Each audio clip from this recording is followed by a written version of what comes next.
తిరుపతి జిల్లాలో ఏనుగుల దాడులతో నష్టపోయిన రైతులు ధర్నా చేస్తూ రోడ్డెక్కిన సంఘటన మరొక ముందే ఇప్పుడు చిత్తూరు జిల్లాలో ఒక ఒంటరి ఏనుగు హల్చల్ చేస్తూ ఒక వంటిల్లిపై కక్షగట్టి మరి వారం రోజుల తర్వాత మళ్ళీ దాడి చేసి ఒక లేగ దూడను చంపేసింది. ఈ సంఘటన చిత్తూరు జిల్లా పలంనేరు నియోజకవర్గం గంగవరం మండలంలోని బండ మీద జలవారిపల్లిలో చోటు చేసుకుంది.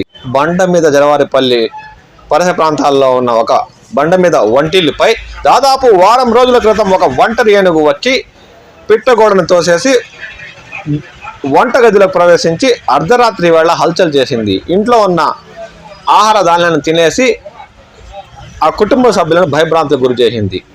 ఈ సంఘటన మరొక ముందే దాదాపు వారం రోజుల తర్వాత మళ్ళీ ఆ ఒంటరి ఏనుగు ఆ వంటిల్లిపై దాడి చేసి లోనికి ప్రవేశించింది. దీంతో అర్ధరాత్రి వేళ భయభ్రాంతులకు గురైన ఆ కుటుంబ సభ్యులు తలా దిక్కున పారిపోయారు. తీరా దగ్గరికి వచ్చి చూస్తే ఆ ఒంటరి ఏనుగు ఆ వంటగదిని చిందరవందర చేసి పిట్టగోడను తోసేసింది. దీంతో గోడ కట్టి వరకు కట్టి ఉంచిన లేగ దూడపై ఆ గోడ పడడంతో సంఘటనా స్థలంలోనే ఆ దూడ చనిపోయింది. దీంతో ఆ కుటుంబ సభ్యులకు భయాందోళనతో పాటు బాధ కూడా చోటు చేసుకుంది.